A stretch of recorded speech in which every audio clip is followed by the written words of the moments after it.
Olá, você que nos escuta, esse é o podcast Vida Intelectual, o podcast que acredita que uma vida bem vivida é aprender, aprender e aprender cada vez mais. Estamos aqui direto do estúdio do BRM Podcasts, essa rede, esse conglomerado de podcasts. O meu nome é Gustavo Martins, eu sou o host do Vida Intelectual, sou sócio do Mendonça Machado Advogados e estou aqui hoje com o Marcelo Mendonça, meu sócio. Pois é. Marcelo é atuante no consultivo e contencioso estratégico societário e tributário, com enfoque em estruturação de negócios, planejamentos e M&A. Marcelo é advogado especialista em Direito Societário e Tributário pela FGV e FUCAP, membro do Instituto Líderes da Manhã, do IBF Academy, é host do Diga Aí Podcast, um dos podcasts aqui da rede, e fundador do BRM Podcasts, além de ser empresário em diversos ramos. Obrigadão por aceitar o convite aí pra gente bater esse papo. Eu que agradeço, tô do outro lado aqui, agora mudaram até, eu sempre fico sentado aí, me botaram pra sentar do lado de cá, falei, estão levando a sério mesmo. Bom, velho, obrigado aí pelo convite. Bom demais. Antes de começar, queria fazer um agradecimento aos nossos patrocinadores, ao Laboratório Tomasi, que está aí entre os 10 principais laboratórios de análises clínicas do país, e a Loja Friends, que ajudou a gente aqui na decoração desse estúdio. Você roubou umas coisas aqui da decoração de Diga Aí, deu pra ver aí, né? Mas tem a ver, tem problema não, o Atlas ali, os livros... Tá bom, assim que é bom. Isso aí do estúdio não é seu, não. Ó, o tema de hoje é um livro muito bacana, um livro que ultrapassa aí as barreiras só da literatura, Total. simplesmente. O nome do livro é Em Busca de Sentido, de Viktor Frankl, uma obra que nasceu no cenário mais sombrio ali da humanidade, talvez, mas que, pela experiência que ele passou, revela a força que o ser humano tem de encontrar o seu significado, mesmo diante dos sofrimentos mais extremos. O Viktor, ele é nascido em Viena em 1905, ele tem uma tríplice formação, né? Ele é médico, ele é psiquiatra e psicólogo, e ele dedicou a vida dele ao estudo do sentido da vida. Acho que o ponto principal, que é de onde sai esse livro, é que a vida dele sofreu uma guinada na época da Segunda Guerra Mundial, porque ele, por ser judeu, foi deportado para um campo de concentração nazista. Sim. E o livro começa ele contando um pouquinho da experiência que ele teve ali nos campos de concentração. E ele vai fazendo todo um paralelo que vai guiar nosso bate-papo aqui entre a filosofia, entre a psicologia ali e tudo que ele vivenciou nos campos de concentração. Inclusive, o título do Vida Intelectual é uma vida bem vivida. Bem vivida é aprender, aprender e aprender cada vez mais. Então, e o Viktor Frankl diria que é uma vida que tem sentido. E para você ter sentido, você tem que aprender principalmente sobre o seu eu. Perfeito. É algo que a gente vai discutir aqui hoje, tenho certeza. Com certeza. E, cara, apesar de ter passado pelos campos de concentração, ele foi um dos poucos sobreviventes. E ele escreveu esse livro para relatar aí as vivências dele e apresentar a logoterapia, que é uma abordagem psicoterapêutica que ele desenvolveu à base de toda a pesquisa dele. Acho que para começar, me falar onde que eu conheci esse livro por indicação sua. Mas eu queria te devolver a pergunta. De onde que você conheceu esse livro? Cara, eu conheci esse livro... Eu ganhei de um amigo, Gustavo Rose, cara. Gustavo Rose. Não lembro por que ele me deu, mas ele veio num momento muito interessante. Veio junto numa época que eu li O Poder do Agora, que vocês discutiram aqui com o Frank. Uhum. E eu diria que foram 2 livros assim que me impactaram muito e me ajudaram muito, mas muito mesmo. Tirando os livros que a gente estudou no Líderes, Revolta de Atos, Nascente, Caminho de Servidão, blá blá. Eu diria que esses 2 livros, O Poder do Agora e O Em Busca de Sentido, foram os livros que mais moldaram a minha personalidade. Não sei se personalidade, mas a minha forma de pensar hoje. Né? Me marcou muito mesmo. Então foi esse amigo que deu. Que legal, bacana. Cara, passando aqui pro bloco 2, o livro ele começa com o Viktor contando um pouquinho dos relatos dele no campo de concentração, né? E muita gente fala que além de ser só uma forma que ele teve de expor a psicologia, a teoria da psicologia que ele desenvolveu, que é a logoterapia, também é um testemunho histórico por tudo que ele passou, né? Cara, é tudo, né? Assim, é foda que o cara viveu ali. Cara, ele narra, assim, de maneira muito clara coisas que a gente, pelo menos eu, na minha leitura, não fazia ideia de como que era. E é muito legal que ele dá uma perspectiva muito grande pro ser humano, né? Pro sentido das ações que são tomadas pelas pessoas. Quando a gente fala enfim, campo de concentração, nazismo e tal, a gente tá muito... É fácil ver as imagens dos filmes que a gente vê, né? Que a gente vê as explorações, as pessoas sofrendo e tal. Só que são raros os filmes, pelo menos eu me lembro pouco, que pegue sobre a perspectiva do eu. Perfeito. Normalmente pega a perspectiva ali dos prisioneiros ou dos militares que estão, normalmente um filme de guerra, tal. Mas a perspectiva do eu, do como o eu prisioneiro, eu judeu, eu ser existente ainda tá lidando com aquela situação é raro. E ele descreve, dizer assim, É tão bem que dá até, assim, óbvio, já dá nervoso de você pensar o cara no campo de concentração. Sim. Quando você vai lendo aquela narrativa, aquela história dele, né? Narrativa da história no sentido literal mesmo, da vida dele, aí que você vai ficando, cara, que loucura, e que loucura é a capacidade do ser humano de superar determinados desafios, né? Sim, com certeza. Por acaso já teve a oportunidade de visitar algum campo de concentração em alguma ida à Europa? O que eu mais cheguei perto foi quando eu fui em Berlim, tem um memorial do Holocausto. Sim. Né? E, cara, eu vou dizer, velho, na hora que eu vi aquilo ali, bateu um sentimento ruim do cacete, cara. Mas cara, muito ruim o sentimento. Parecia que sei lá, uma energia muito negativa quando veio aquilo ali, porra, né? Que aí lembra tudo que a gente sabe, tudo que a gente estudou, tudo que a gente viu e... Viu não, né? Que a gente, enfim, estudou e vê na literatura e na ficção. Cara, porque eu tive a oportunidade de visitar um campo de concentração em Hamburgo. Cara, a sensação é muito estranha. Quando você passa o portão, parece que o oxigênio já começa mais pesado, assim.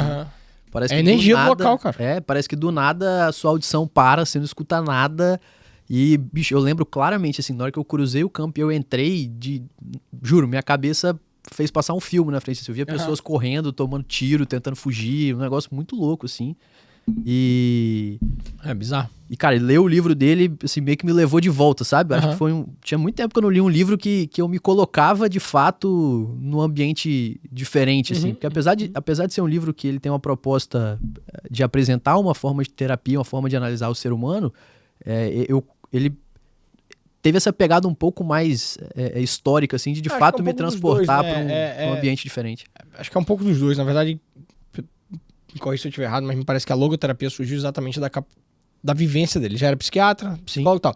Só que ele viveu uma situação ali que fez ele desenvolver uma nova linha, enfim, de terapia que chama logoterapia, que está ligado na questão do sentido, né? Mas, assim, é como se o livro tivesse... o livro tem duas partes. Né? O livro é uma, sei lá, quase que uma autobiografia do momento, campo de concentração, e depois tem a questão da terapia. Então ele usa a experiência pessoal dele pra explicar. E eu acho que isso facilita pra caramba, cara. A compreensão do que é a logoterapia, né? E do eu, né? Assim.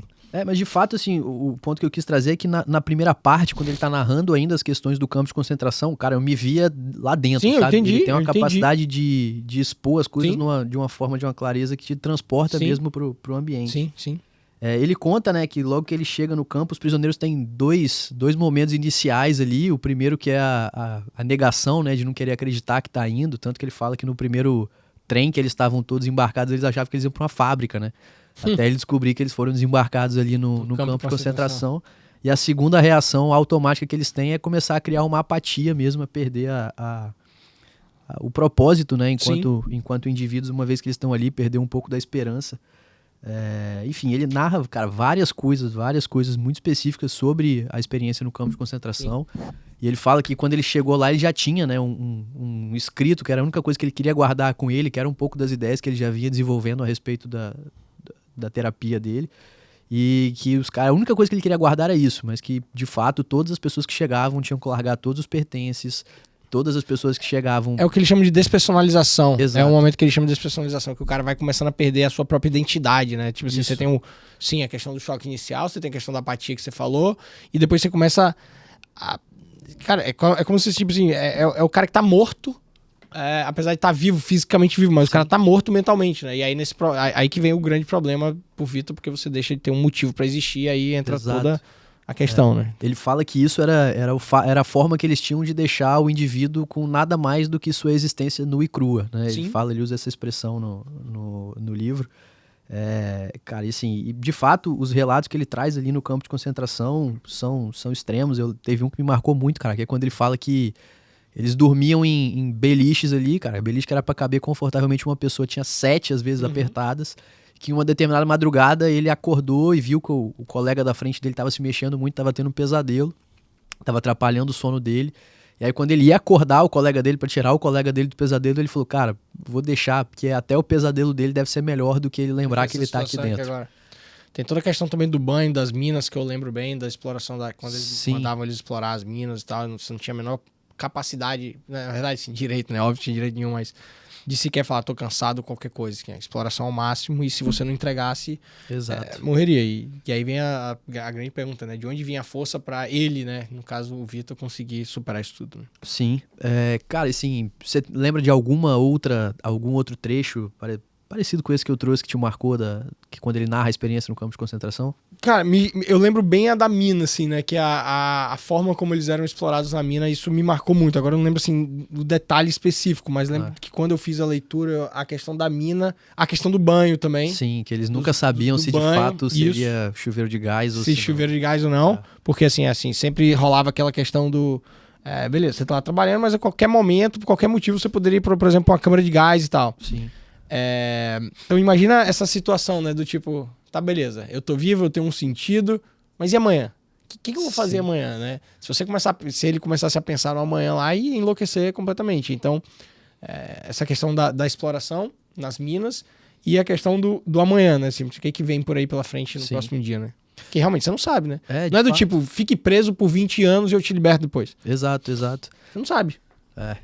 Nesse episódio da mina, inclusive, que é quando ele fala da esposa também, né? Que é, assim, uma hora que ele, mais um pouco à frente do livro, ele aborda como que ter um fator de individualidade, ou seja, ele conseguir se centrar no indivíduo nesses momentos e conseguir fazer com que ele gerasse, inclusive, diálogos e a sensação de que, de fato, ele estava conversando ali com a esposa dele e isso ajudava ele a seguir em frente. Exatamente pra você evitar essa despersonalização, né? O fato de... Assim, querendo ou não, quando você coloca as pessoas ali no campo nazista, que as pessoas não têm absolutamente nada, nem a roupa é sua e nada, muitas vezes estava nu e tal, você perde completamente a questão dessa identidade, né? De você com aquilo que era a sua propriedade, com o que era a sua família e tal, porque você fica completamente apático, como fala, as 3 fases ali, a choque, apatia, despersonalização, então... Enfim, é isso. Cara, tem uma hora que ele fala também que quando os colegas dele que foram para o dormitório, etc., começavam a falecer, isso gerava nele um incômodo. Quando ele viu os colegas sendo espancados, isso gerava nele um incômodo, mas que aos poucos ele ia perdendo essas preocupações. E a preocupação virava assim, o cara morreu, será que o sapato dele é melhor que o meu ou não, né? Isso começava a levar o indivíduo até para uma linha dessa. Até pra gente fazer um disclaimer aqui, a propósito não é a gente discutir de fato, de maneira técnica, né, a questão da psicologia, não é... Não, jamais, nem caberia a gente, né, pô? Exatamente, mas eu acho que vale a gente abordar um pouquinho sobre isso de uma perspectiva mais vou chamar de leiga mesmo, né, sobre o tema. Quando ele fala também dessa parte da análise do ser humano nos campos, né, ele percebe que a sobrevivência não dependia só de força física, mas também, principalmente, da força interior, né? Eu lembro de um episódio que ele conta que ele começou a ver, tipo assim, cenários que se repetiam com várias pessoas que estavam ali dentro, que iam indicando que as pessoas estavam abrindo mão da força interior, ainda que tivessem algum resquício de força física, né? Ele fala muito da galera que começava a trocar o pão do almoço por cigarro. Ele falava que isso era uma característica marcante, que era um indício muito claro de que o cara já tinha aberto mão da vontade de viver. Até porque o cigarro você traz um sentimento bom ali inicial, mas você tá se matando muito mais, enquanto o pão que é o alimento. Então o cara tá trocando a própria sobrevivência, é uma questão de... um prazer de curto prazo. Imediato, né? Assim, mas porra, assim, foda, né? Não dá pra gente condenar absolutamente nada na situação daquela, né? Jamais. E, cara, olhando para essa perspectiva, né, de que as pessoas que tinham essa força interior foram as pessoas que conseguiam carregar ali a vontade da sobrevivência delas para frente. Por que você imagina que algumas dessas pessoas sucumbiam e outras conseguiam encontrar forças para resistir a tudo que elas passavam? Cara, essa pergunta responderia muitos dos problemas da humanidade, né? Cara, eu gosto da linha que o Franklin seguiu nesse livro, e tem uma hora até que fazer uma comparação com o que o Freud dizia e com o Adler dizia, né? Que o Freud falava que é muito pela busca pelo prazer, e o Adler falava que era busca pelo poder. Já o Franklin fala que é a questão de ter um motivo pelo qual viver. É o sentido, né? Que fala, em busca de sentido, né? O livro em inglês também fala assim, a busca do homem pelo sentido, alguma coisa desse tipo, o título em inglês. Então por que a gente vive, né? Porra, se eu for viver somente pelo prazer, cara, é a questão imediatista que, beleza, eu vou sempre querer mais prazer, assim. Sim. A gente mesmo, na própria aquisição de bens materiais, a gente sempre quer mais. Porra, você no seu futebol, se você pudesse estaria jogando mais pelo prazer que te dá e tal. Mas isso não vai significar a nossa existência. E o poder, então, nem se fala. Né? Sim. Ainda mais quando a gente estiver analisando o Brasil como hoje, a busca pelo poder que algumas pessoas estão, é aí que vocês falam, mesmo, o cara se perde. Mas quando você busca um significado pelo qual você quer existir, cara, eu acho que isso te motiva todo dia. E eu posso dar um exemplo, por exemplo, com o nascimento de Alice. Né? O nascimento de Alice, minha filha, ressignificou minha vida. Então, cara, hoje a minha existência é, óbvio, eu ser feliz, a gente, pelo menos eu, enfim, tenho esse lado do objetivismo, buscar a minha própria felicidade, mas minha própria felicidade tá ligada à própria existência e à felicidade da minha filha. Sim. Então, é aquilo onde eu me seguro todos os dias. Um dia que eu tô triste, cara, minha filha. Um dia que eu tô feliz, cara, minha filha. Um dia que isso, minha filha. Família, né? Sim. Mas também assim, né? Mas a filha fica mais fácil ali. Então, a questão de você ter um sentido da vida que foi onde ele se pegou pra não morrer, a questão da esposa, né? A questão do próprio eu, que ele foi ali da família e tal, é o que fez ele, cara, se eu sobreviver aqui mais esse dia, se eu não trocar o cigarro pelo pão, eu vou sobreviver mais um dia.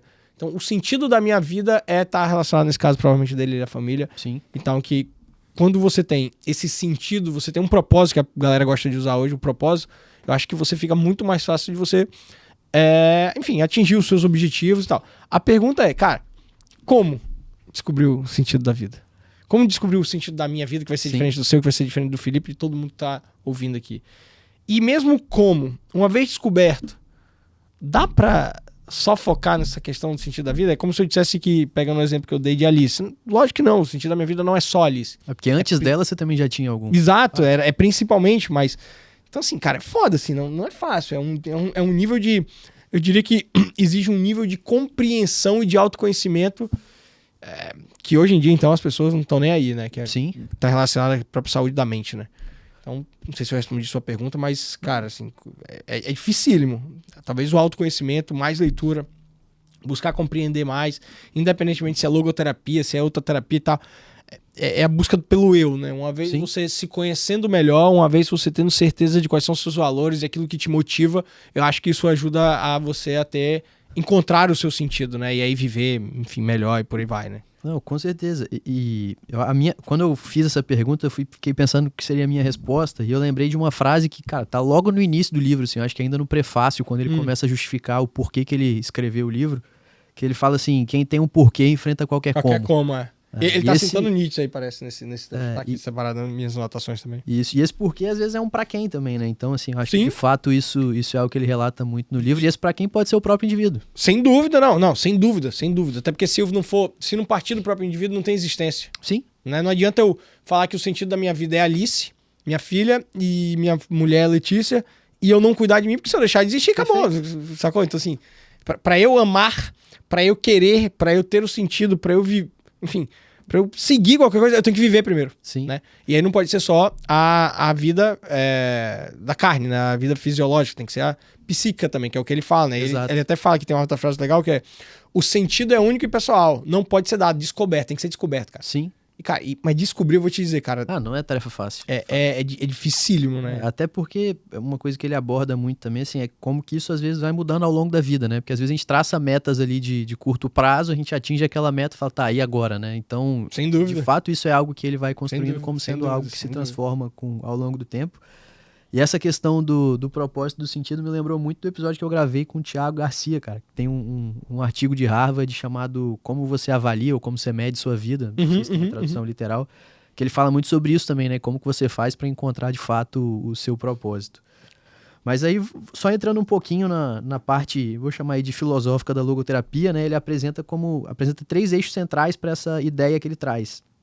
O primeiro é que existe um sentido para a vida, ou seja, qualquer vida, em qualquer ambiente, sempre tem um potencial de significado para qualquer pessoa. O segundo é a vontade de sentido, o ser humano ele deseja encontrar o sentido para a sua vida. E o terceiro é a liberdade de vontade, né? Que mesmo diante da dor, da culpa e da morte, o ser humano tem a capacidade de escolher qual é a atitude que ele vai tomar. Isso, para mim, talvez tenha sido a grande lição do livro. Sim, para mim também. Lógico, né? E aí, de novo, vamos lá, cara. Imagina a capacidade de autoconhecimento e de controle emocional que um cara tem que ter pra, no meio de um campo de concentração nazista, não sei quanto tempo que ele ficou mesmo? Foram 3 a 4 anos. Então vai, ficar 3 anos lá, chegar no meio e todos os dias ele falou assim, eu posso escolher, sacou? Sim. Porque realmente, e se você parar pra pensar, ele podia escolher. Sabe por quê? Porque ele podia acordar um belo dia e falar assim, cansei, vou morrer. Como que eu vou morrer? Deixa eu fazer uma merda aqui que vão me matar. Vou trocar o pão pelo cigarro. Que Deixa eu dar um tapa na cara de um guarda. do guarda nazista lá, do soldado nazista. Tá bom, ia morrer. Então, cara, é bizarro como, apesar da quantidade da redução da falta de escolhas, Sim. eu e você aqui agora, o que a gente vai fazer depois que acabar essa gravação, meu irmão? Tem infinidade de escolhas. Sim. O cara do campo nazista, ele não tem uma infinidade de escolhas. Ainda assim, ele falava assim, eu consigo escolher. Sim. Eu tenho um caminho A e um caminho B. Cara, e esse negócio da escolha me pega muito, porque é a nossa vida, né? Aquela frase, a vida é feita de escolhas, né? Sim. E aí até me lembra a frase Gladiador. Eu prefiro voltar aqui no chat GPT, porque eu lembrei da frase do Gladiador, mas eu não lembrei exatamente ela. Pera aí. Que é... Opa, tô lerdo. Não tô achando, achei. Não achei. Poxa, acho que aqui, achei aqui. Tanta coisa fica aberta aqui. Que é... Pô... Cadê a frase, rapaz? Frase, deixa eu ver, botar aqui. Frase... A gente faz ecoa pelo tempo. Filme Gladiador. Mas eu quero exatamente ela. Uhum. Tempo, ecoa. Deixa eu botar aqui. Eu quero exatamente ela porque ela me lembrou muito, né? Que é essa questão das suas escolhas, né? Sim. Aqui, o que fazemos na vida ecoa na eternidade. E o que fazemos na vida são as escolhas que nós fazemos na vida, que elas que vão representar aquilo que a gente vai ter, não? Volta não na questão do poder, nem na questão do prazer, mas a questão exatamente da escolha, do sentido. Com base no meu sentido, eu vou fazer essas escolhas. Então, com base no sentido da vida dele, ele tomava a escolha todo dia de eu vou continuar lutando, Sim. eu vou continuar de pé, eu vou pegar minha última força e vou continuar. Por quê? Porque eu tenho um sentido. E o mais louco é que o sentido dele deu certo. Ele não apenas sobreviveu, como ele teve uma vida, entre aspas, eu não posso afirmar, não estava na cabeça do cara, mas pelo que se narra, uma vida feliz. Sim. Depois de um determinado momento, sacou? E aí me lembra o estoicismo, que você tanto gosta. Sim. Esquece essa questão das escolhas, né? Essa frase que a gente falou aqui, a própria do gladiador e tal, e das escolhas, cara, me parece ser muito estoico, né? Muito Não, estoico. demais. Assim, as ideias dele têm... Porque, de novo, né, o estoicismo tem essa característica de não ter necessariamente um fundador ou não ter necessariamente um grupo fechado de pessoas, mas que a ideia por trás, ele é um dos caras que é muito citado, sim, sem sombra de dúvidas. Mas eu acho que ele nem se estava como estoico, né? Mas Não. Ele não se considerava assim. Pelo menos não vi nada dele se considerando nesse sentido, né? Mas a busca pelo sentido e a responsabilidade das escolhas é algo que ele falava muito, que são bases ali, sim, do estoicismo. E rapidinho aqui, porque a gente que gosta de falar muito de liberdade, aí você fala, né? O cara que tá no campo de concentração, ele não é livre. Cara, e o Frankl falava que ele era livre. Exatamente porque ele tinha a possibilidade de escolha. Exato. Esse é um ponto que acho que me marcou muito, que pega ele fala o cacete, seguinte. Claro, pega demais. Pra cacete. Porque a perspectiva dele é... A gente nunca vai ter a capacidade absoluta de abrir, em questão de quantidade, nossas possibilidades de escolha. Nunca depende só da gente a quantidade de opções que a gente vai ter. Que era o que a gente tava falando aqui Que é o que ele fala. Ele não escolheu ir pro campo de concentração, ele foi jogado lá. Então, assim, isso de certa forma reduz muito a quantidade de opções que ele pode tomar. Mas que, de fato, a responsabilidade pela escolha era um fator crucial para ele ali, né? Sim. Mas antes de a gente entrar nessa parte de filosofia, voltando só um pouquinho aqui nos 3 eixos da logoterapia mesmo, que ele fala do sentido da vida, a vontade de sentido e a liberdade de vontade. Cara, você acha que hoje, olhando de maneira mais aberta assim pro mundo, as pessoas vivem uma crise de sentido? Eu acho, não tenho certeza. Assim, na verdade, Gustavo, eu acho que todo mundo, em determinado momento da vida, vive uma crise de sentido. E aí a gente tem que avaliar quais são os efeitos que isso tem na pessoa e tem que avaliar trocentos outros fatores. Às vezes questões fisiológicas, como, sei lá, má alimentação, isso acontece muito. Às vezes questões sociais, às vezes questões até mesmo políticas, que a gente tá vendo agora, porra. Né? Quando a gente vê 2 familiares brigando, pra mim, tem ali uma falta de alguma coisa e tal. Então, assim, são trocentos fatores. Só que a vida de hoje, exatamente pela quantidade de escolhas e facilidade de determinadas situações e pela incessante busca pelo prazer, gera a gente ter essas crises. E eu não tô criticando, pelo amor de Deus, capitalismo nem nada. Pelo contrário. Sim. É o contrário. Tem problema nenhum com todos os avanços tecnológicos e que venham mais. Só que a gente cuida muito pouco da nossa saúde mental. né? Sim. Você na escola tem aula lá de educação física. Cadê a aula do eu? Cadê a aula do controle das emoções? Cadê a aula de racionalidade? Sacou? Do mesmo jeito que a gente fala que as nossas escolas hoje faltam muito sobre educação financeira, pegando o modelo brasileiro. Sim. Cara, falta sobre autoconhecimento. No episódio que eu gravei com o Frank, ele falou exatamente a mesma Ah, ele coisa. falou? Deu exatamente o mesmo exemplo. Pois mas né, talvez é pela tanto de que eu convivo com ele, entendeu? E também pelo tanto que eu sinto que minha vida mudou para melhor depois que eu passei a ter mais autoconhecimento e buscar cada vez mais entender o eu, né? Entender quem eu sou e tal. Apesar de que a resposta nunca vem, mas buscar é sempre mais informações e por aí vai. Então, assim, sim, acho que vive, acho que você já viveu, eu já vivi vários, acho que vou viver vários outros. E aí vem uma coisa que liga até muito com o que o Frankl fala. Eu gosto de dizer o seguinte: o problema não é a gente ter as emoções, né? Raiva, dor, inveja, sei lá, qualquer ódio, amor, felicidade, qualquer emoção. O problema é como que a gente racionaliza elas. Sim. Se você deixar a emoção tomar conta da sua racionalidade, muito provavelmente você vai tomar uma decisão ruim. Muito provavelmente, principalmente nos negócios que a gente vive. Mas quando você racionaliza a emoção, quando você se dá o direito de sentir aquela emoção, processar ela, racionalizar ela e a partir dali tomar uma decisão, cara, normalmente você toma excelentes decisões. Até porque eu acho que o cara que toma uma decisão 100% racional, ele deixa passar alguma coisa. Fato, sacou? com certeza. Mas quando você utiliza... essa frase, não sei se eu roubei de alguém ou se eu que acabo falando, mas eu uso muito ela pra mim. É utilizar racionalmente as emoções. Sacou? Sim. E isso tá com a questão da liberdade de escolha. Escolha, perfeito. Mas isso é foda, cara. Isso não é fácil. Não, Demorei com muito certeza. pra... Letícia às vezes até brinca. Tem uma época que eu falo assim, porra, Lê, você nunca pergunta como é que eu tô. Ela falou, pô, mas... Você parece estar sempre tão bem. Eu falei, cara, isso não quer dizer que eu não sofro. Ela falou isso pra mim uma vez. Eu falei, não quer dizer que eu não sofro. É porque eu racionalizo mais. Lógico que eu tenho meus momentos. Não tô dizendo que eu não sofro pra não parecer, robô fato. ali e tal. A gente que é muito amigo, a gente sabe. Outro dia a gente conversou várias coisas e tal. Mas é racionalizar, entendeu? Porque eu não posso deixar as emoções tomar conta. Com certeza. Não posso. Eu preciso ter. Uma vez eu tava numa conversa, não lembro se foi com minha esposa também ou com minha mãe, que eu brinquei assim. Eu falei, cara, mas é você que controla... eu fiz isso com raiva, eu fiz isso porque eu não sei o que eu fiz. Mas é você que controla a sua emoção, é a sua emoção que te controla, Sem né? dúvida, é exatamente a mesma coisa. E eu lembro que eu fiz essa provocação, assim, mas eu acho que esse é o ponto de fato. Agora, assim, quando ele fala da liberdade de vontade, e aí olhando muito pro ambiente que ele viveu, ele fala muito sobre que diante da dor, da culpa e da morte, as pessoas podem, de fato, escolher a atitude. E nesse ponto ele bate muito na teoria de Freud, né, que fala como se o ser humano fosse um produto do meio, porque ele fala que no ambiente que ele viveu, ele via guardas que de fato eram, e a expressão que ele usa, acho que era porcos e anjos, se eu não me engano, mas que ele fala que tinha guardas que agiam como porcos e guardas que agiam como anjos, assim como tinham prisioneiros que agiam como porcos e prisioneiros que agiam como anjos, né? Então ele mostrando, assim, a ideia dele nesse cenário de demonstrar que, na verdade, a gente não é de fato um produto do meio. O meio vai modificar a quantidade das nossas escolhas, mas a qualidade das nossas escolhas depende totalmente do indivíduo.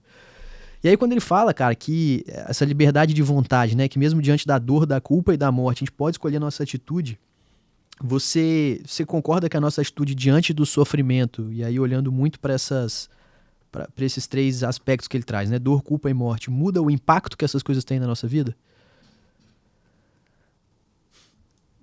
Rapaz, estamos filosofando aqui.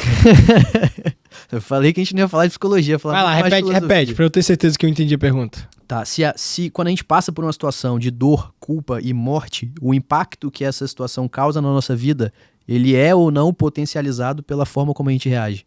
Pô, pra caralho. Pra caralho, até porque normalmente quando a gente tem um ato desse, dor, culpa e morte, né? Sim. Cara, são 3 dores, sei lá, provavelmente tem maiores, mas tá entre top 10 aí das maiores, né? Ainda mais se você tiver... Imagina você tem a dor pela culpa da morte. Imagina uma situação dessa. Não, sério mesmo. 3 em 1. 3 em 1, não, assim. Então, assim... cara, ela é tão grande que ela vai tomar conta imediatamente do seu eu e você vai tomar péssimas decisões, cara. Mas, assim, indiscutível. Aí, de novo, de volta. Qual é a sua capacidade de compreender essa dor, essa culpa, essa morte juntas, separadas? Sim. Ou ódio, ou qualquer um, cara. Assim, mas, porra, Gustavo, sem dúvida, assim, não tenho dúvida. É legal porque tem um relato, eu não sei onde que eu vi, que ele conta, depois que ele saiu do campo, que ele começou a atender algumas pessoas, que ele atendeu um senhor de idade, o cara já tinha, sei lá, mais de 70 anos, e ele tinha acabado de perder a esposa com quem ele viveu a vida inteira. E aí ele estava no consultório do Victor, sendo atendido ali numa sessão de terapia, E aí o Victor falando que esse senhor chegou lá querendo tirar a própria vida, porque ele falou, cara, eu não consigo viver sem minha esposa, passei mais de 50 anos da minha vida com ela e etc, ela se foi. E aí ele falou, cara, o que eu faço para tentar fazer esse senhor enfrentar a forma como ele reage diante dessa situação? E aí a provocação que ele fez, isso, enfim, a história narra que ele fez uma provocação no sentido de, e se fosse o contrário? Se sua esposa tivesse viva e você tivesse sido o primeiro, que ela morresse. você ia querer que ela tivesse na sua situação? Aí diz que na hora que ele falou isso, o cara ficou 5 minutos em silêncio olhando pra cima, levantou, apertou a mão dele e foi embora. Obrigado, tchau. Exatamente. Então, assim, de fato, eu acho que dentro dessa perspectiva que ele apresenta, a nossa atitude diante do sofrimento muda de sobremaneira o impacto que isso tem na nossa vida. Mas quando a gente fala de, cara, assim, dor e culpa, que são coisas muito mais, talvez, internas, isso eu acho que tem um peso diferente de quando a gente fala de morte, né? Porque a morte é uma questão inevitável, é uma questão irreparável, é uma questão que não está no nosso controle, apesar de ser uma das únicas certezas que a gente tem, né? Que a gente vai morrer, que a gente vai pagar imposto. Imposto, Então, assim, você acha que a consciência da morte, e aí olhando não só para a questão de fim da vida, mas para a questão do fato de que a gente vai lidar com a morte de pessoas que são muito próximas e queridas, isso muda a nossa forma de viver? Cara, esse é um dos maiores motivos que as pessoas têm ansiedade hoje. A ansiedade tá ligada exatamente ao fato de trazer o amanhã pro hoje, né? Sim. E qual é o amanhã certo? E quando eu falo amanhã, não é amanhã dia 6 de... sei lá que mês que a gente tá, agosto. É quarta-feira. Amanhã, quarta-feira, 6 de agosto. O amanhã, é o futuro. E Sim. O futuro é exatamente o próximo segundo que a gente tá falando. Assim como o futuro é os próximos 50 anos, né? E dentro do amanhã, a única certeza absoluta é literalmente a morte. Ponto, Sim. Acabou. E quando você traz todos os atos, sejam como morte, ou seja, a gente tem uma reunião semana que vem, traz pra cá, gera a questão da ansiedade, que pode gerar, inclusive, uma questão da depressão. Assim, e de novo, isso tá muito ligado ao eu, aquilo que eu tava falando do autoconhecimento do eu, da busca do próprio sentido, da busca do autoconhecimento, da busca do seu ego, né? Encontrar o seu ego. O cara que hoje consegue lidar com ansiedade, eu não tô dizendo que eu consigo, tá? Eu só melhorei. O cara, ele tem uma capacidade muito melhor de compreensão da realidade. E eu te falo isso por quê? Quando a gente tava conversando sobre o episódio, você me falou, vou te mandar o roteiro aqui. Eu falei, cara, você quer que eu leia? Acho que eu prefiro que deixe mais autêntico. Sim. Falei, então não lê. Mas o que você acha em relação à morte? Você me fez essa pergunta. Eu falei, cara, eu tive quase lá. Mas eu nunca pareci... Quando eu respondi aquilo, não é que eu tive um evento de morte. De eu, tive um acidente, quase morri. Sim. Não teve nada disso. Mas nessas minhas buscas pelo autoconhecimento... que já vem há algum tempo, seja com leitura, seja com terapia, que eu acho maravilhoso, conversando com o Frank. Frank é meu melhor amigo terapeuta. A gente conversa tanto que um acaba fazendo terapia com o outro. Eu descobri o poder dos psicodélicos para fins de uso terapêuticos. Sim. E o psicodélico que o Frank mais utiliza é a cetamina, que é um anestésico super utilizado no Brasil. Eu já fiz 4 vezes terapia, sempre com o Frank. Na verdade, 3 vezes com o Frank e uma com outra terapeuta, do nosso time lá da empresa, com uso de cetamina. Na terceira sessão que eu fui fazer, a gente estava estruturando o time, então a gente trouxe o nosso médico anestesista, né? E a gente foi fazer o da cetamina, e eu era o paciente, total, por livre e espontânea vontade, queria, e ele me perguntou, qual o seu objetivo aqui hoje, né? Essas sessões você sempre tem que ter um objetivo. E naquele dia eu falei assim, cara, a gente conversa tanto sobre o eu, a gente conversa tanto sobre... quem eu sou, essa questão de outras dimensões, de todos nós sermos um, que o Frank fala muito, que eu quero entender sobre o eu. E aí, eu fui pra sessão e aí teve uma questão engraçada, e isso vai ajudar a entender, que essas sessões de cetamina, elas têm um protocolo em relação à quantidade que você vai dar pra pessoa, a depender, óbvio, do quanto que ela já tá acostumada e pra onde ela quer ir, o nível e tal, e lógico que a própria expertise do terapeuta. Perfeito. Nessa hora, o Frank e o Felipe, que era o terapeuta responsável e o médico responsável, na hora deles se comunicarem, acabou que um tava falando inglês e o outro tava pensando em português. Então, quando o Frank falava assim, Felipe, eu quero que dê a dose pro Marcelo 0.5, Felipe entendia 1.5. Então, eu acabei tomando uma dose muito maior do que era a que tinha sido, vamos dizer assim, combinado ali. Uhum. E, cara, ainda bem que isso aconteceu. Não, sério. As substâncias psicodélicas, elas têm a capacidade, a depender da dose, lógico, do time que esteja ali, tal, elas têm a capacidade de chegar e dissolver o ego. Os terapeutas chamam de dissolução do ego. Quando você tem a dissolução do ego, naquele momento que você está lá, e eu não apaguei hora nenhuma, tá? Você sempre fica acordado, como se tivesse 2 lugares ao mesmo tempo. A dissolução do ego te faz você perguntar, eu estou morrendo? Eu não me perguntei se eu estava morrendo. Eu perguntei se aquilo era morte. Eu estava em um determinado local, né? Que a gente gosta de brincar em outra dimensão, outro local ali, dentro, mais óbvio, dentro dessa realidade, vamos dizer assim e tal. E meus sentidos começaram a se dissolver. Meus sentidos começaram a se dissolver, exceto a audição. A audição, ela super valorizou. Tato, cheiro e visão, óbvio, tá com o olho tampado e tal, eles vão se dissolvendo. E parecia que eu literalmente estava retirando a minha consciência, o meu eu, do meu corpo físico. Isso eles chamam dessa questão da dissolução do ego. E por que isso se assemelha à morte? Porque é o ego que protege a gente dessas dores, Sim. dessas culpas. E por aí vai. Então, uma pessoa que às vezes tem um trauma de infância, o ego tá ali protegendo, fazendo que a pessoa não lembre. E essa questão do sentimento de morte me fez eu me perguntar, cara, eu vou voltar? Eu vou voltar? Minha consciência, né? Uhum. Eu vou voltar? E aí eu sempre falava, cara, eu sei que eu vou voltar. Eu tenho um sentido pelo qual eu tô fazendo isso. Eu tenho um motivo pelo qual eu tô fazendo isso aqui. E depois daquele dia, Gustavo, o meu jeito de sentir ansiedade mudou completamente. Completamente. Antes, quando eu tinha ansiedade, eu nunca tive uma ansiedade diagnosticada, tipo, você é ansioso, tem que tomar remédio e tal. A minha ansiedade, ela tava ligada, batia aquele frio aqui, aquele negócio aqui no peito. Caralho, porra, amanhã é o dia de uma reunião, amanhã eu vou dar uma aula, amanhã... aquele negócio que bate assim. Sim. Inclusive perder noites. Depois daquele dia eu falava assim... Aí, né, desse dia pra cá deve ter 4 meses isso. Eu falo assim... Cacete, amanhã tem uma reunião importante, né? Tá. O que eu vou fazer com isso? Agora eu não vou fazer nada, porque a reunião vai acontecer. Eu consigo fazer algo agora que vai melhorar a minha reunião amanhã? Não. Então tá bom. Eu sei que essa reunião tá aí. Sim. Eu fico ansioso no sentido de... Pô, amanhã tem uma reunião importante e tal. Mas não é aquela ansiedade que vai me consumir a ponto de me impedir de usar minha racionalidade. Perfeito. E eu atribuo muito esse efeito ao fato de que eu conheci o outro lado em relação ao meu ego. Galera, eu não tô aqui dizendo que eu fui pra Marte, que eu fui pra Lua, aí cada um tem sua jornada. Eu só estou dizendo que eu tive a capacidade de presenciar um evento que os terapeutas associam à lembrança do evento morte, que é esse momento de dissociação. Até porque a gente não sabe efetivamente o que acontece na morte. O religioso vai dizer que o religioso A vai dizer que reencarna, o religioso vai dizer que não reencarna uma vida espírito, o ateu vai dizer que sei lá o que acontece, o agnóstico fala não tô nem aí. Ninguém literalmente sabe o que acontece depois da morte, mas eles lembram que essa dissociação do ego, dissolução do ego, é um evento que lembra a questão da morte. E isso me ajudou a me entender. Que eu vi que o Marcelo não é esse corpo. O Marcelo é essa consciência. Sim. O corpo é a máquina através do qual eu executo a minha consciência. E essa busca pelo autoconhecimento e essas questões do autoconhecimento me ajudam muito a controlar algumas dores, algumas culpas, o medo da morte. Sim. Entendeu? Então... isso é legal, cara, e casou muito com o livro do Em Busca de Sentido, porque ele fala isso também, né? Ele fala que geralmente a ansiedade das pessoas tá ligada a 2 coisas, né? Ou uma preocupação como as pessoas as veem, então que de fato é muito mais, eu tô muito mais preocupado como o outro me conhece do que como eu me conheço.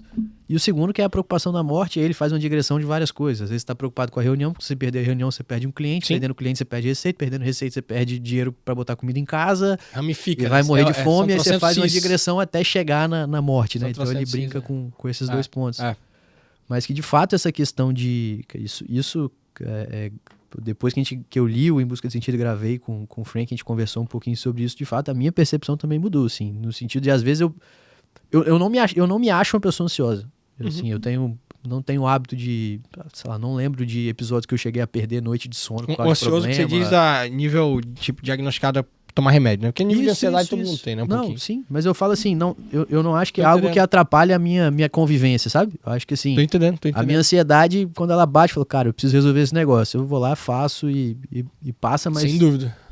Eu não tenho a facilidade de me colocar num ambiente onde eu ainda não tô. Tipo assim, sei lá, tem uma puta numa reunião amanhã. É amanhã, eu não vou resolver nada agora. Então eu consigo. O que é diferente de você se preparar para aquele evento. Com certeza. Tem nada a ver uma coisa com a outra. Com certeza. Tem nada a ver.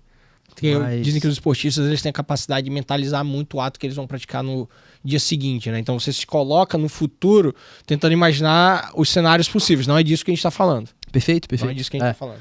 É de você realmente sofrer com algo que ainda não chegou, né? De fato. Exato, cara, não chegou, eu vou sofrer por causa, porra, se a Exato. reunião der errado amanhã, sofre amanhã, cacete. Exato, Entendeu? exatamente. Até porque eu acredito muito na questão de energia, né, assim, eu acho que quando você tá num momento de pensamentos positivos, de uma mentalidade boa, e, pô, isso tem impacto não só na sua vida, na sua saúde mental, na sua saúde física, isso acaba trazendo coisas boas, né? Sim. Você contagia o ambiente. Eu acredito muito que uma pessoa tem o poder de contagiar o ambiente em que ele O vive. exemplo arrasta, né? Sim, sem dúvida, sem dúvida.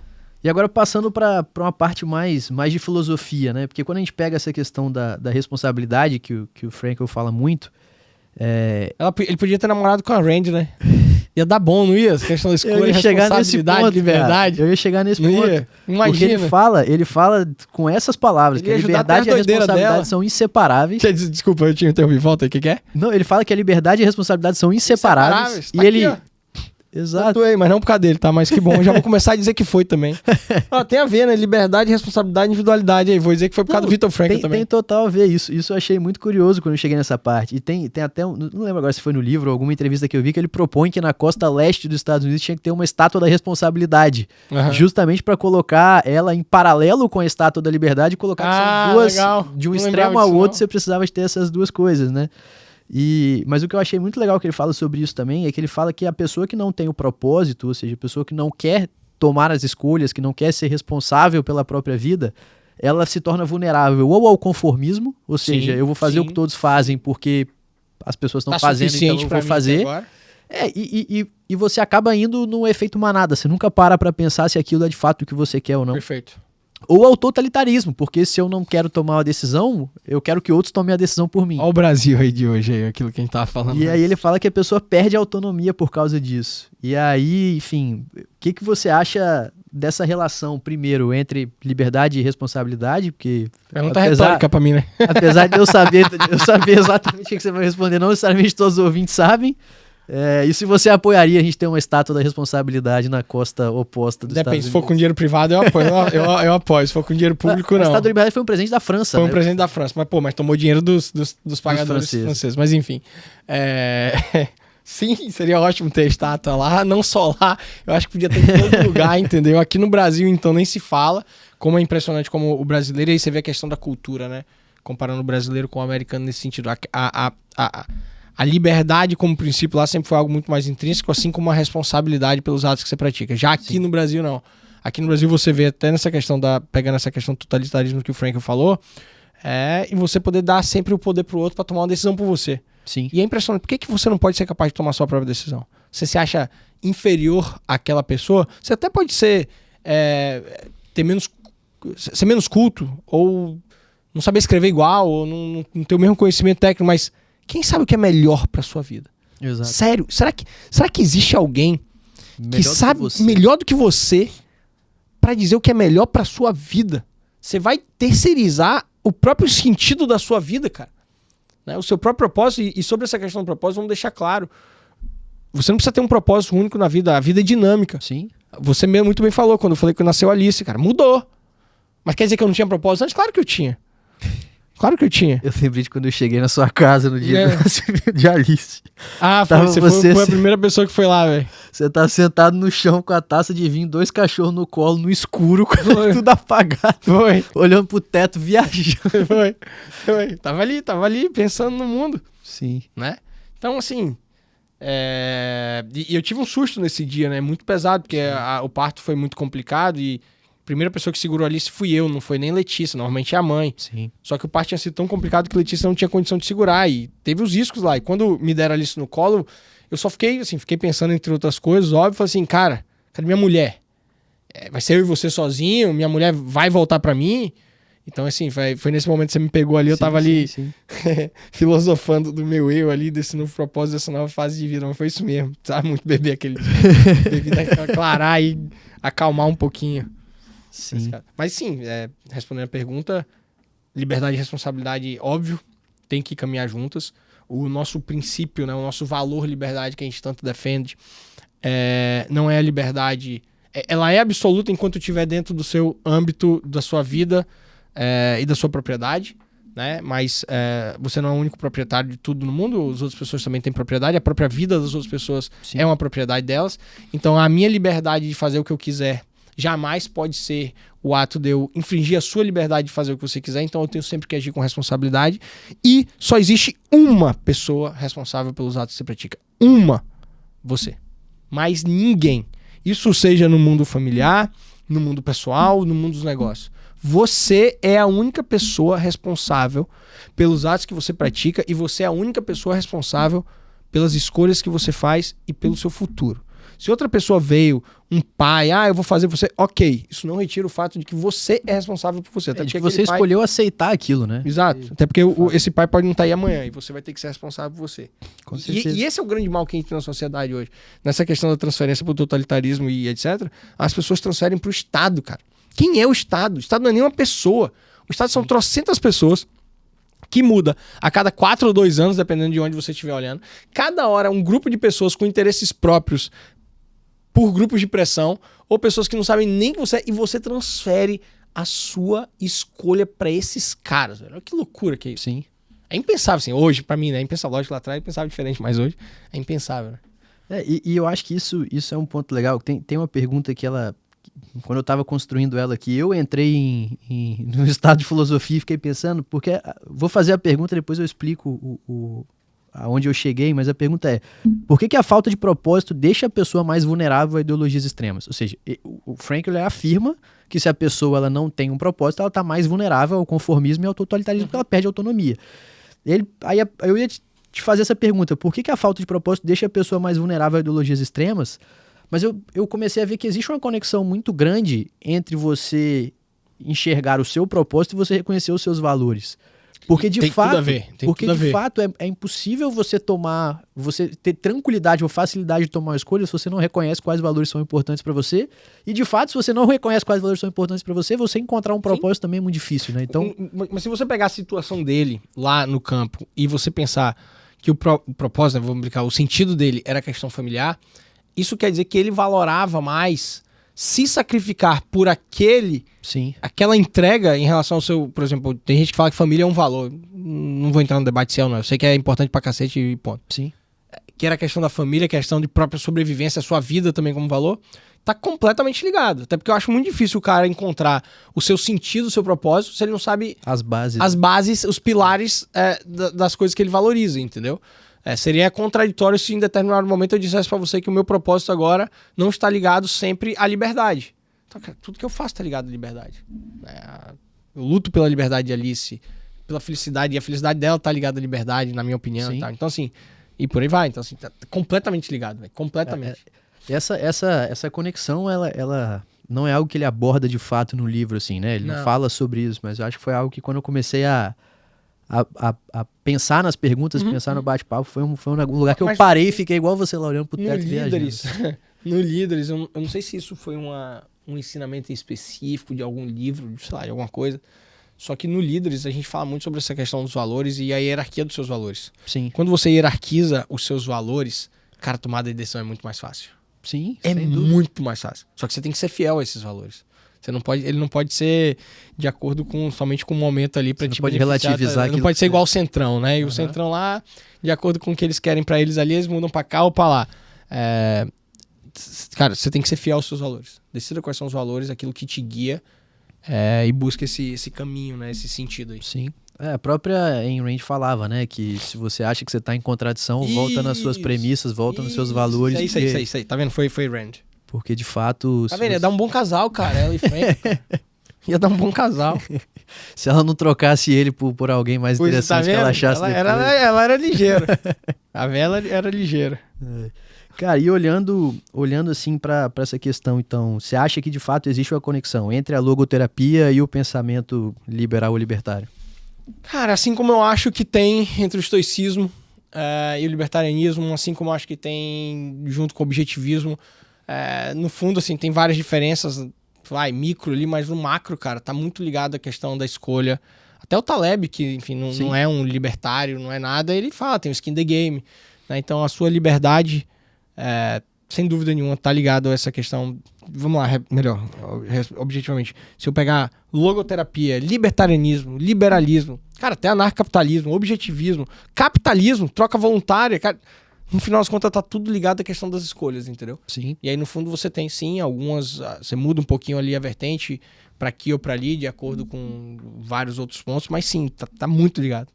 Tá muito ligado. Eu acho, eu tenho uma frase que eu ouvi esse fim de semana que ela é engraçada, que ela fala assim, que até o relógio quebrado acerta 2 vezes ao dia, né? Então, Acerta. então assim, de fato, a nossa ideia aqui não é dizer qual dessas teorias está certa, mas mostrar que tem uma relação entre elas na questão entre a escolha e a responsabilidade da Cara, escolha. até porque todas, você pode tirar um pouquinho... Cara, você pode tirar muitos ensinamentos de todas. Com certeza. Com Acho que certeza. foi o Denis que uma vez falou aqui pra mim no Diga Aí, o seguinte, falei, tá, Denis, você é um objetivista? Ele falou, cara, eu sou a favor da liberdade. Ponto. Sim. Da liberdade. É isso que eu sou. Tem muito do objetivo? Tem muito de tal? Tem, por aí vai. E, cara, por que você acha que hoje a nossa sociedade valoriza mais a terceirização da responsabilidade do que de fato os indivíduos buscam ser responsáveis pelas próprias escolhas? O que você acha que aconteceu, assim? Óbvio que são inúmeros fatores, mas de uma maneira mais direta. Aonde você acha que está a principal falha para as pessoas começarem a querer acreditar ou depositar a confiança da própria felicidade no outro e não em si? A gente tem que voltar um pouquinho aí na questão pegar um cara adulto como nós dois caras adultos aqui, e acho que voltar até mesmo na questão da infância, né? Tirando quando você tem uma estrutura familiar muito boa e que consegue perceber os riscos que o seu filho está em relação... E desculpa, parece que eu estou sendo exagerado aqui, não, mas não. Em relação ao poder de terceiros, ao poder coercitivo de um Estado, a grande maioria vai ser criada como se o Estado fosse a solução dos seus problemas. Quando eu falo Estado, podem encarar terceiros, tá? Uhum. Às vezes os próprios pais dentro de um ambiente familiar, eles atuam como Estado simplesmente dando tudo e sem fazer aquela pessoa por méritos ou correr atrás, etc. Seja o mais rico, seja o mais pobre, né? De acordo com o Franklin, todo mundo tem suas escolhas, né? Sim. Dentro dos aspectos e tal. Então, acho que um primeiro fator é a nossa sociedade, principalmente a brasileira, da forma tal como ela foi construída nas últimas décadas, ela faz você necessariamente ser dependente de um terceiro. Se você pegar as classes mais pobres, então, com todos os benefícios assistencialistas que nunca saem de lugar nenhum, você faz aquela pessoa ser dependente. E quando você tem essa dependência, você tem uma dependência psíquica no sentido principalmente de capacidade de compreensão. E quando eu falo isso, cara, esse sou eu, tá? 10 anos atrás. Esse sou eu 10 anos atrás. Ainda que eu tenha vindo de uma família de classe média alta, melhor educação e tal, eu tava longe de ter a mentalidade que eu tenho hoje. Não tô dizendo que eu era totalitarista de esquerda, por exemplo, ou qualquer totalitarismo de direita, como a galera gosta de falar o tempo inteiro. Mas o principal tá na falta, na minha opinião, de educação. E não é educação matemática só, é tudo, cara. É a falta de dar elementos para as pessoas tomarem suas próprias decisões desde o pequeno, né? Se você pegar aí um modelo de novo americano com o brasileiro e você comparar a tomada de decisão, cara, lá a molecada toma decisões muito mais cedo, exceto o vestibular que pra mim, enfim, mas por exemplo. Então assim, acho que tá muito, muito ligado a isso. E óbvio, cara, tá ligado à facilidade. O que é mais fácil, Gustavo? É aí que eu ia chegar. Vamos lá. Tudo é fácil hoje, assim, tudo é fácil, cara. Ninguém quer o caminho difícil. Eu pego o Tebaldi aqui, que ele conta uma história que ele tava no avião e tava escrevendo, sei lá, o tema do TCC lá, doutorado, um homem tão inteligente, já tem um monte de coisa lá, sei lá o quê, que vai inclusive ser host aqui contigo. Já podia ter dado spoiler já? Pode, então tá, deu spoiler aí. Tebaldi, um abraço.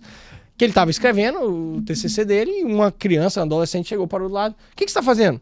Não sei se foi dessa história, tá? Mas o que importa é a ideia. O que você tá fazendo? Não, tô escrevendo meu TCC. Pô, mas você tá na página 400? Tô na página 400. Por que você não pede pro chat GPT fazer pra você? Aí ele, porque eu não vou aprender, ou melhor, qual vai ser o meu processo de evolução se o chat GPT fizer pra mim. Com certeza aquele moleque vai usar o chat GPT depois. Sim. Entendeu? Fato. E tô dizendo, Marcelo é contra o chat GPT. Não, velho, não é isso. É meio, não é fim. Pelo contrário, é meio, exatamente, não é fim. Então, é isso, cara, é a facilidade, entendeu? Todo mundo quer, a gente vê. Quantas pessoas já passaram pelo escritório querendo imediatismo? Né? Então, cara, acho que é isso. E aí é uma culpa geral, todos nós, sociedade, das autoridades, de tudo. Sim. De tudo. Não gosto também quem terceiriza, inclusive, pra religião, acho uma falha. Sim. Tá? E, de novo, qualquer que seja a religião, se você terceiriza, você tá colocando, inclusive, a sua fé como um objeto de meio pra impor ela sobre outras coisas. Então, cara, não concordo com nada disso. Volto na questão que a escolha e a responsabilidade é sua e as pessoas têm que aprender isso. O brasileiro não gosta de apanhar, entendeu? E tem que apanhar. Apanhar não é ninguém bater fisicamente, não. Mas apanhar na vida. Cara, uma coisa que me marcou muito nessa passagem final que ele fala da vulnerabilidade ao conformismo é que eu acho que a pessoa que ela é conformista, ela fala coisas e assume coisas que de fato ela sequer já parou pra pensar se aquilo é aquilo que ela acredita ou aquilo que ela gostaria, sabe? Eu acho que assim, primeiro, tem uma questão de conveniência muito grande no conformismo.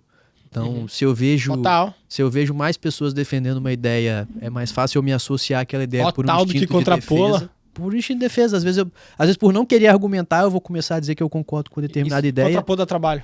Exato. E assim, porque o problema no final do dia do conformismo é exatamente isso. Você acaba escolhendo alguma coisa por uma falta de escolha de querer enfrentar os argumentos daquilo. Isso pode, de fato, ser religião, pode ser qualquer coisa que possa virar um ídolo na sua vida que você não faça de maneira intencional, você acaba caindo num conformismo, seja política, seja qualquer coisa, cara, qualquer coisa.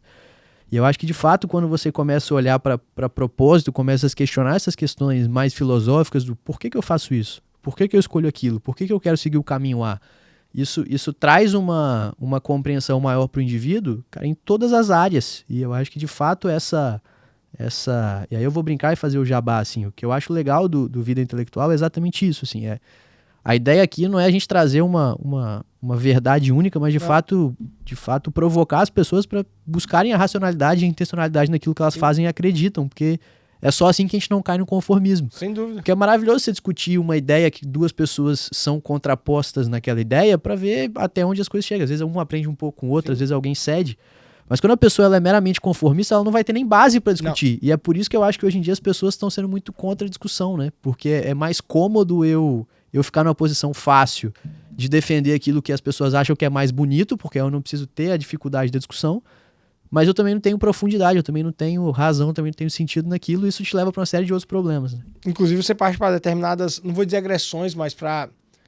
Enfim, vamos lá. O que é mais... De novo, vou pegar o seu exemplo aqui. O que é mais fácil? Seguir ou contrapor? Pensa numa vaca. Sim. Que tá indo com a manada ali, e igual o Frank tá achando que tá indo comer ração. Mas, brother, tá indo pro abate. Já parou para pensar que aquela vaca que... Lógico que ela não tem capacidade de pensar, né? Mas... Ou tem, quem sabe. Enfim. Que se contrapõe aquilo ali e fala assim, peraí, que eu vou romper essa cerca, que eu vou fugir. Ela pode estar, inclusive, salvando a vida dela. Sim. Então, assim, hoje o mundo é... Cara, rede social, meu irmão. A galera vai muito no flow ali. Ó, por isso que existe fake news. E tudo bem, não tem problema nenhum existir fake news. A verdade vem depois. Mas, por quê? Porque a galera vai muito no flow. Quantas vezes sua mãe, provavelmente, porque meu pai já fez várias vezes... Aconteceu tal coisa, hein? Pai, onde você viu? WhatsApp. Acabou. É fácil. Sim. Mas cadê a dificuldade de pegar ali? Peraí, deixa eu ver se essa notícia é real. Cara, são 2 cliques a mais. Sim. Vai, você não gosta de Globo? Vai na Globo.com, vai na UOL, vai em qualquer outro lugar ali. Deixa eu ver se essa notícia é real. Mas não faz, você vai pelo flow, você vai pelo fácil. Indo pelo fácil, você cai na vala do conformismo, da mesmice e aceite essa escolha. Exato. Cara, acho que esse para mim talvez foi o ponto que mais marcou, assim. Acho que somar esse com o fato de você ter escolha até nos momentos mais difíceis, acho que é um ponto muito relevante. E o fato de que sem escolhas você cai ou num conformismo, né, que é fazer as coisas sem sentido ou se sujeita ao totalitarismo terceirizando isso. Sim. E é legal que teve uma pesquisa que eu vi também, cara, pena que eu não salvei os dados para falar de maneira mais precisa, mas que eles pegaram vários alunos de últimos períodos de universidades nos Estados Unidos e perguntaram o que eram as coisas que eles mais procuravam na vida profissional ou depois que se formassem. E apesar e era múltipla escolha, né? Então, assim, tinham várias coisas que as pessoas podiam marcar como resposta. Muita gente marcou estabilidade financeira, que é também uma forma... enfim, depois a gente pode debater um pouco sobre isso, mas... Uma das coisas que foi mais marcada, cerca de 80% das pessoas, era propósito no trabalho, assim. Então, acho que... eu lembro que quando eu vi essa pesquisa, ela aponta... O que é propósito, cara? O que é propósito? É um motivo pelo qual viver? O que é propósito? Cara, eu acho que o propósito é, de fato... Não diria só um motivo pelo qual viver, Acho que isso também, mas dentro do propósito eu colocaria algo que te traz a felicidade, sabe? Porque assim, a gente vê, por exemplo, vários artistas que atingem fama, dinheiro, reconhecimento e não são felizes. A gente tem exemplos de, no rock, a galera que se mata aos 27 ali, a lista é enorme. Então, assim, de fato não é... Eu acho que o fim último ali, de fato, não tá só no que você adquire de patrimônio ou não só naquilo que você... Sem dúvida que não. Exato, então Você, acho assim, que... todo rico era 100% feliz, pô. Exato, então acho que esse é o ponto. Eu acho que o propósito tá muito em você encontrar aquilo que de fato te faz feliz e você trabalhar para ser melhor naquilo todos os dias. Perfeito.